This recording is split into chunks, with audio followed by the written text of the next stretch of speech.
আজ যদি আপনাদেরকে বলি যে আগামী দিন বিশাল বড় লড়াই হবে, একদিকে লড়াই হবে ন্যায়ের পক্ষে থাকবে, একদিকে ইবলিসের পক্ষে, জালিমের পক্ষে, একদিকে অত্যাচারীদের পক্ষে, আর একদিকে মুহাম্মদ সাল্লাল্লাহু আলাইহি সাল্লামের রেখে যাওয়া ন্যায় সত্য ইনসাফ ইনসানিয়তের পক্ষে।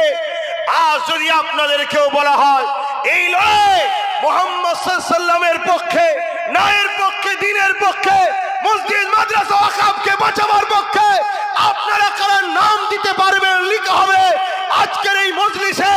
আপনারা কেউ নিজেদের জানকে ইসলামের জন্য লিখে দিতে পারবেন? হাত তুলেছেন সত্য, হাত তুলেছেন, হাত সত্য, এই হাত সত্য, আওয়াজ দিয়ে বলুন হাত সত্য। নারী দিবে, নারী দিবে। যদি হাত সত্য হয় আপনার, তাহলে আজ থেকে অঙ্গীকার করুন যতদিন বাঁচবো রসুলের দিনের পাহারাদার হয়ে বাঁচবো, যতদিন বাঁচবো রসুলের দিনের খাদেম হয়ে বাঁচবো, দুনিয়াদারি করব, সংসার করব, কারবার করব, ব্যবসা করব, সর্বধর্মের মানুষ আমরা মানুষ মিলে মিশে থাকবো। কিন্তু যখনই কেউ আমার রসুলের দিনের উপর আঘাত দেবে, মসজিদ মাদ্রাসার উপর আঘাত দেবে, তার কাছে যদি হাজারো বুলেটের গুলি থাকে আমরা সিনা পেতে দিতে রাজি আছি। আমার খোদার ঘরকে বেইজ্জতি মিটতে দেব না, এই সংকল্প, এই অঙ্গীকার আমরা নিতে পারবো। হাত তুলে বলুন পারবো। আজ দুই দিক দিয়ে আমাদেরকে শেষ করা হচ্ছে। এক প্রকাশ্য জালিম, আর একজন বন্ধু সেজে মুনাফেক জালিম। শুনছেন তো নাকি? প্রকাশ্য জালিম আমাদের প্রকাশ্য দুশ্মনী করছে। যখন প্রকাশ্য দুশ্মনী করছে ওই সময় জালিমেরই দলের মানুষ আমাদের কাছে বন্ধু সেজে চলে আসছে। আসো, আমি তো তোমাদের আছি, আমি তো তোমাদের দেখব। একবারও ভাবছি না যে দেখার নামে এ আমাকে খাঁচার মধ্যে ঢুকিয়ে বন্দি করছে না তো? একটা উদাহরণ প্রায় দিই, আজকে একটু বলবো, অসুবিধা হচ্ছে। কুরবানির সময় দেখবেন আমরা কুরবানির পশুগুলোকে মাথায় হাত বুলাই, গায়ে হাত বুলাই, পানি খাওয়াই। কি খাওয়ান না? খাওয়ান না? কখন কখন? কুরবানির পশুগুলোকে আদর করি, মাথায় হাত বুলাই, খড় খাওয়াই, পানি খাওয়াই, আর সে আমাদের আদর নিতে চাই না, খুব আদর লাই। আর ওই মুহূর্তে তার অসতর্কেই তাকে কিন্তু বিভিন্নভাবে দড়িকল করে ফেলে দিয়ে তার হাতে পায়ে দড়ি ফেলে দেওয়া হয়। দিবার পরে এবারে আসে মৌলানা সাহেব জবাই করতে। আসে না? নাই? এক কথা বলুন, তাহলে বাঁধার লোক আলাদা, জবাই করার লোক আলাদা। আপনি টোটাল ভারতবর্ষে দেখুন, এক সময় যারা তথাকথিত সেকুলারের নামে ছিল তাদেরকেও কিন্তু জবাই করার লোকই ফিট করেছিল। শুনছেন তো? এখন সব তাদের কোনো মুখে কথা নেই। এই যে আমার আগে স্লোগান দিচ্ছিল আই লাভ মোহাম্মদ সাল্লাম, উত্তরপ্রদেশের কানপুরের ঘটনা। ওই উত্তরপ্রদেশে কত সেকুলার ভালোবাসার লোক ছিল না? কি গো, ছিল না? ছিল না? আজকে যখন ওই উত্তরপ্রদেশে আমার নবীর নাম খেলে অপমান করা হলো, একটা কোনো সেকুলার ভালোবাসার লোকের মুখে শুনেছো যে এটা তার অধিকার আছে, দেশ তাকে রাইট দিয়েছে, অতএব এটা যারা করছে এটা অন্যায় করছো? কেউ বলেছে? কেউ বলেনি। কথা বুঝে আসছে? আজও বাপ আমরাও দেখছি এই বাংলায় তোমাদের পাশের ক্যানিংয়ে লোকের পায়ে দড়ি বেঁধে টেনে টেনে টেনে টেনে নিয়ে যে কারেন্টের পোস্টারে শর্ট খাইয়ে মেরে দিয়েছে না, দেয়নি? কোনো সেকুলার কারো মুখে কথা শুনতে পাওয়া যাচ্ছে? কোনো বিচার করার জন্য রাস্তায় কেউ নামছে? মনে রেখে দিও, ইরা দেখাই এক, হাতির দাঁত চিবোবার আলাদা, দেখাবার আলাদা। মনে রাখবেন আমাদের আপন তো সে হবে যে আমার রাসূলুল্লাহর আপন হবে, আমাদের দুশমন তো সে হবে যে রাসূলুল্লাহর দুশমন হবে। কারণ আমাদেরকে ভালো সে বাসবে যে আমার রাসূলুল্লাহকে ভালোবাসে, আমাদের সঙ্গে শত্রু তো সে করবে যে রাসূলুল্লাহকে মিটাতে চায়। এ যুবকেরা, তরুণেরা, কেন আমাদের একটাই পরিচয়, আল্লাহ আমাদেরকে খায়রুল উম্মাহ করেছে, এই জন্যই করেছে আমরা গোলাম মুহাম্মদ রাসূলুল্লাহর গোলাম। তাই আমাদের পরিচয় হলো আমরা রাসূলুল্লাহর গোলাম। বলো কি পরিচয়? কি পরিচয়? আওয়াজ দিয়ে বলো, আমরা রসুলের গোলাম। কি পরিচয়? কারা কারা মেনে নিতে পারছো আমরা রসুলের গোলাম? আর তুলে দেখাও। আমরা কার গোলাম? আমরা কার গোলাম? আমরা কার গোলাম? তাই আমাদের গোলাম রাসূলুল্লাহ যখন আমরা, তাহলে আমাদেরকে ভালো তো সে বাসবে যে রাসূলুল্লাহকে ভালোবাসে। আমাদেরকে পছন্দ তো সে করে না যে রাসূলুল্লাহকে পছন্দ করে না। আমাদেরকে রাসূলের গোলামি থেকে সরিয়ে ইবলিসের গোলামির দিকে নিয়ে যেতে চাইছে। আমাদেরকে রাসূলুল্লাহ থেকে সরিয়ে দুনিয়ার ফিতনা ফাসাদের দিকে নিয়ে যেতে লাগছে। এ যুবকেরা, তাই মন দিয়ে একটু শোনো। হযরত বাসিরের আব্বা যান এই সময় আল্লাহ নবীর কাছে গিয়ে নামটা লিখিয়ে দিলেন। সময় এসে গেল, বিরাট বড় লড়াই শুরু হয়ে গেল। এই লড়াইয়ের ময়দানেতে আল্লাহ নবীর সাহাবারা চলে গেলে, এই লড়াইয়ের ময়দানে সাহাবারা চলে গেলে। ওই ছোট্ট বাসির অপেক্ষায় রয়েছে কবে সাহাবা হুজুররা ফিরে আসবে। আব্বাকে যদি আমরা দেখতে পাই। একদিন মদিনায় ঘোষণা হয়ে গেল, আল্লাহ নবী সাহাবারা লড়াইয়ের ময়দান থেকে ফিরে আসতে লেগেছে। এই খবরটা পাওয়ার পরে ওই ছোট্ট বাসির কচি দিলটা চাইছে যদি আমার আব্বা লড়াইয়ের ময়দান থেকে গাজী হয়ে ফিরে আসে। এই জন্যে তিনি একটা উঁচু টিলার ওপরে গিয়ে বসলো, যে রাস্তা দিয়ে নবী সাহাবারা আসবে ওই উঁচু টিলার ওপরে বসলো। একটার পর একটা সাহাবা হুজুররা যেতে লেগেছে। ওই বাচ্চা বাসির তিনার আব্বা জানকে খুঁজতে লেগেছে। এ যুবকেরা, কি করুন বিষয় ভাবো, কি কষ্টের পরে ইসলাম এসেছে ভাবো। আজ দুনিয়াদারি করতে গিয়ে আমরা এমন লোকের পিছনে ঘুরে বেড়াই যারা কিনা আমাদের সাহায্য না নিলে এক সেকেন্ড পর্যন্ত টিকে থাকতে পারবে না। তারা আমাদের সাহায্য নিয়ে ক্ষমতায় আসে, অথচ আমাদের মসজিদ মাদ্রাসার জন্যে আমরা যখন কথা বলি, এই জালিম জাহান্নামীরা তখন বলে দিল্লি চলে যাও। বলে না? বলে না? আওয়াজে বলুন, বলে না? বলে না? এদের পিছনে মুসলমানের সন্তানের আমরা সাথ দিয়ে বেড়াই। হ্যাঁ, এরা আমাদের পাওয়ারে বলিয়ান, এরা আমাদের সহযোগিতাতে বলিয়ান। এদের নিজেদের কোনো কৃতিত্ব নেই। আমরা যদি এদের পাশ থেকে সরে যাই, বিগত দিনে যাদের পাশ থেকে সরেছি তাদের যেমন দশা হয়েছে এদেরও সেই দশা হবে। উপরন্তু এরা আমাদেরই বলে বলিয়ান হয়ে আমার মসজিদে কথা বলতে গেলে এরা আমাদেরকে মামলা দেয়, কেস দেয়, জুলুম করে। ঠিক না বেঠিক? আর এদের হয়ে মুসলিম পাড়ায় কিছু মুসলিম সুরাতে বেঈমান আছে না নাই? এই প্রতি বছরে 30,000 কম বেশি মুসলমান ইসলাম ত্যাগ করে অন্য ধর্ম কবুল করছে আমার দেশে। কত হাজার প্রতি বছর? এটা ডাটা, ভারত সরকারের ডাটা। শুনছেন তো নাকি? হ্যাঁ, গল্প বলছি না। প্রতি বছরে 30,000 মুসলমান ইসলাম ছেড়ে দিয়ে অন্যদিকে চলে যাচ্ছে। চাপে পড়ে হোক, লোভে পড়ে হোক, খোদার জ্বালাই হোক, বিভিন্ন কেসে জড়িয়ে যাওয়াতে হোক, যাই হোক 30,000। আর আলহামদুলিল্লাহ প্রতি বছরে অন্য ধর্ম থেকে ইসলামে আসছে 4 লক্ষর ওপরে। বলুন সুবহানাল্লাহ, আরো জোরে বলুন সুবহানাল্লাহ। শুনছেন? হ্যাঁ, এ কথাগুলো সবাই বলা সাহসও রাখে না, বলতে চাই না। কেন? অনেককে খুশি করে কথা বলতে হয়। আমার একমাত্র আল্লাহ রসুল ছাড়া কাউকে খুশি করার প্রয়োজনও না। আমি মুসাফির, দুদিনের বাবা, আজ আছি কাল নাই। দুনিয়ার তাওয়াক্কাও করি না, কারো ধারও ধরি না। কথা বুঝে আসছে?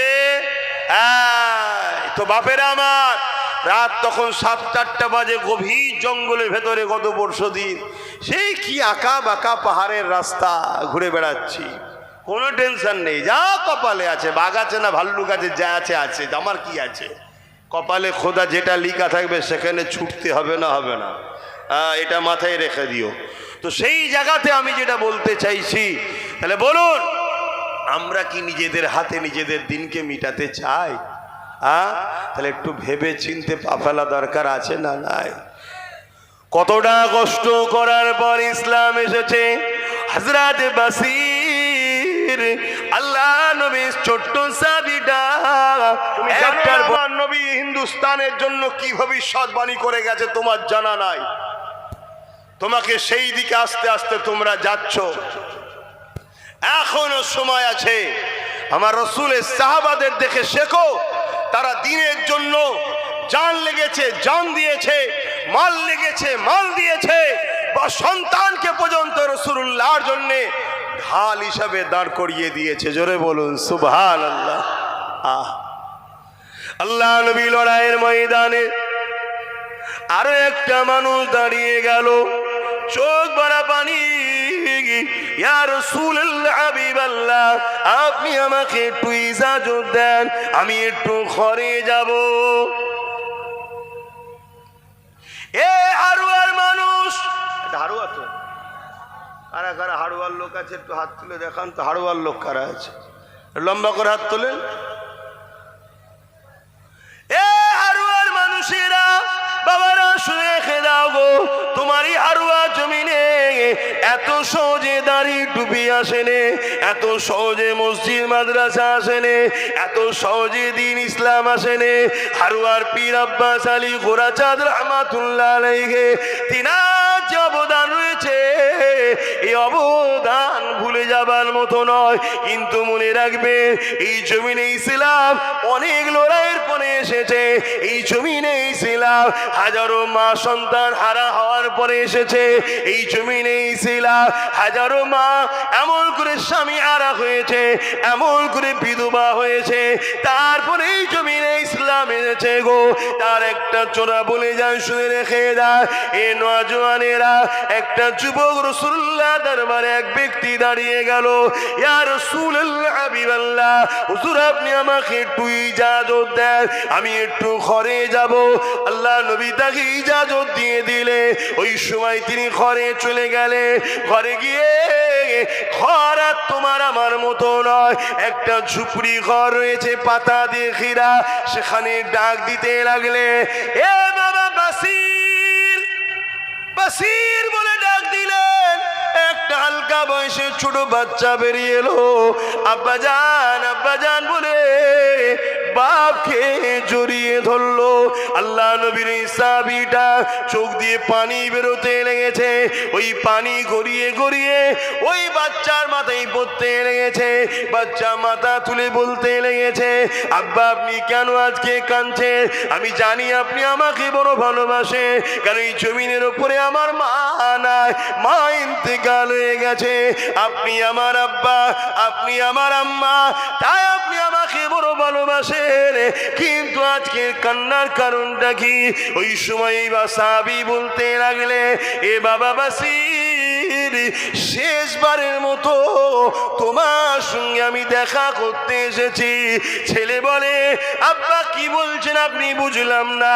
ওই সময় সাহাবী বলে, এ বাবা ছেলে রে, আল্লাহ নবী দরবারে বসেছিলাম, নবী আমার জানিয়েছে বাবা ইসলামের জন্য মাল লাগবে, দাও বাবা। যারা মাল দেবে আল্লাহ পাক তাদেরকে জমিন আসমানের মতো বড় বড় জান্নাত দিয়ে দেবে।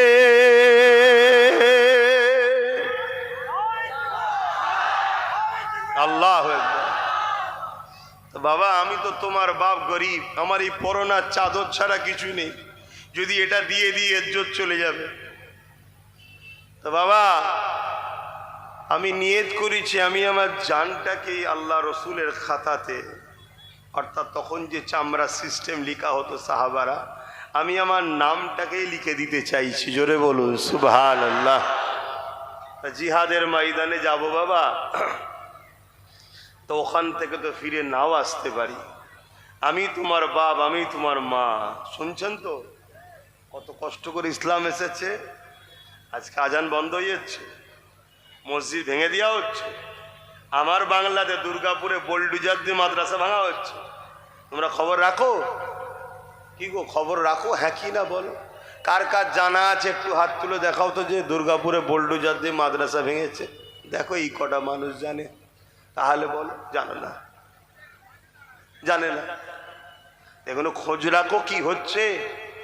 আমার পশ্চিম বাংলাতে মাদ্রাসার শিক্ষকগুলো না দিয়ে মাদ্রাসাগুলো বন্ধ হয়ে যাচ্ছে, এই খবর জানো আপনারা? কথা বলে।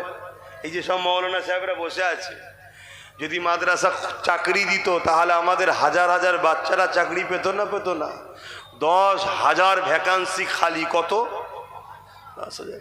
আবার এই কথা বললে আমার কওমের একদল মুনাফিক আছে, তারা বলবে সব কথা বলার কি দরকার। কেন বলছে? ওই হারামখোররা আমাদের বাচ্চাদের ভবিষ্যৎ চুরি করে খাচ্ছে, তাই ওদের গায়ে লাগে। কি গো, বলবো না ছেড়ে দেবো? 10,000 আলেম উলামা আমাদের বাচ্চারা চাকরি পেত না? পেত না? এই ভ্যাকান্সিগুলো তো মাদ্রাসাগুলো চলতো না? চলতো না? শেষ হয়ে যাচ্ছে, খেয়ালই নাই। অথচ কত কষ্ট করে ইসলাম এসেছে। শোনো, আল্লাহ ছাড় দিয়েছে, ছেড়ে দেয়নি। মনে রাখবে, আল্লাহ রসুল ছেড়ে যাদের পিছনে হাওয়া দিচ্ছ তাদের হাতেই আল্লাহ তোমাকে আমাকে মিটাবে। এটা কোরআনে সূরা বাকারাতে আল্লাহ ওয়াদা করেছে। কাউকে যদি ভালোবাসতে হয়, মান আহাব্বা লিল্লাহ, আল্লাহর জন্য ভালোবাসো। ও আবগাদা লিল্লাহ, ঝগড়া যদি করতে আল্লাহর জন্য করো। আতা লিল্লাহ, যদি আত্মীয়তা করতে আল্লাহর জন্য করো। মাতা মানা আলিল্লাহ, বিচ্ছেদ যদি হয় আল্লাহর জন্যই করো। আব্বাস সিদ্দিকীকে ভালোবাসেন আপনারা? কার জন্য? জোরে বলে, কারা কারা আল্লাহর জন্য আমাকে ভালোবাসেন একটু হাত তুলে দেখান। আলহামদুলিল্লাহ, আলহামদুলিল্লাহ, আলহামদুলিল্লাহ। এই ভালোবাসাটা হলো সলিড, এই ভালোবাসাটা হলো সলিড। হাত নামাও। যদি কোনোদিন আমার সঙ্গে ঝগড়া করতে হয়, কার জন্য করবেন? জোরে বলেন, আল্লাহর জন্যে। তবে ঝগড়া করতে হবে। কথা বুঝে আসছে? তুমি দুনিয়ার কোন বেঈমান, কোন জালিম, কোন চোর, কোন চরিত্রহীনদের জন্য তুমি আমায় গালিগালাজ করছো, আমার সঙ্গে ঝগড়া করছো? হ্যাঁ, মনে রেখে দিও, জবান আল্লাহ দিয়েছে, কাল বন্ধ হয়ে যাবে নিঃশ্বাসটা ফুরিয়ে গেলে। ওই বাচ্চা তখন বাপকে বলছে, বাবা আপনি যদি না আসতেন আমি আরো খুশি হতাম, দেরি করবেন না, জলদি করে মোহাম্মদ রসুলের কাছে চলে যান। জোরে বলুন সুবহানাল্লাহ। বাচ্চা কেমন দেখেন। আর আজকে আমার মায়েরা রুখছে, যাসনি আব্বাস সিদ্দিকীর মাহফিলে, ঝগড়া হতে পারে। আবার একটা অংশ বলছে আব্বাসকে দাওয়াত করিসনি, ঝামেলা হতে পারে। ও ঝামেলা হতে পারে, এ তো আবু জেহেলের মতো কথা। আবু জেহেলই তো বলেছিল মোহাম্মদ যত ফিতনা লাগালো, আমরা তো বেশ চালাচ্ছিলাম, ঝেড়ে ঝুড়ে লোককে লুটে গুলাম বানিয়ে। মোহাম্মদ রসুল এসে কেন বলতে গেল? শুনছেন তো? দেখো, ইসলামের সাবজেক্ট অনেক আছে। কেউ নামাজের কথা বলে, কেউ রোজার কথা বলে, কেউ হজের কথা বলে, কিন্তু ইসলামের মূল সাবজেক্ট হলো অন্যায়কে মিটিয়ে ন্যায়কে প্রতিষ্ঠিত করার নাম হলো ইসলাম। জোরে বলুন সুবহানাল্লাহ। ওটা যদি আমি পড়াই তাহলে অসুবিধাটা কি আছে? একটা স্কুলে অনেক কটা সাবজেক্ট থাকে না? থাকে না? এই হুজুর একটা পড়াচ্ছে, ওই হুজুর একটা পড়াচ্ছে, ওই হুজুর একটা পড়াচ্ছে, এই হুজুর একটা পড়াচ্ছে।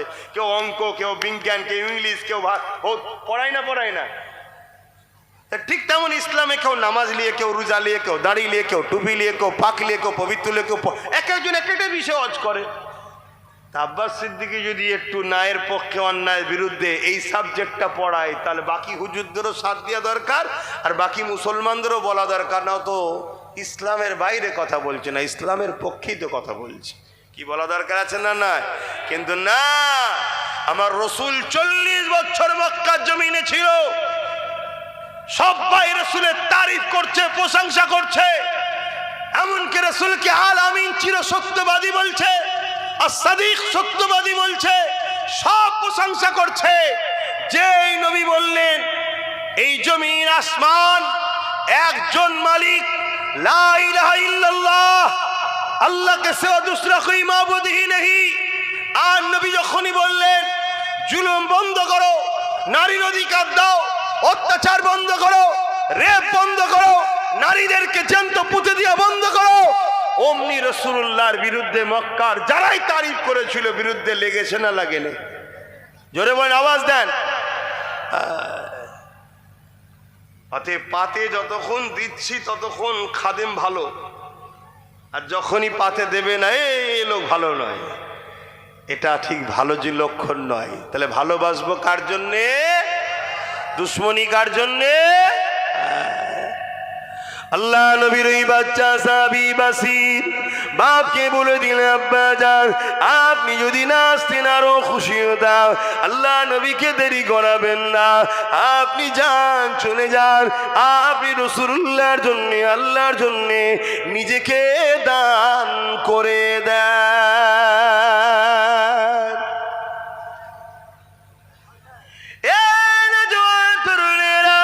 আল্লাহ নবীর সাহাবী চলে গেলেন, আল্লাহ নবীর কাছে হাজির হয়ে গেলেন, হয়ে গিয়ে বলতে লাগলেন, ইয়া রাসূলুল্লাহ, হাবিবাল্লাহ, হুজুর আপনি আমার নামটা লিখেলেন, আমি নিজেকে আল্লাহর দ্বীনের জন্য দান করে দিলাম। আরো জোরে বলুন সুবহান। এখন সেই নবীর গোলাম হিসাবে, নবীর খান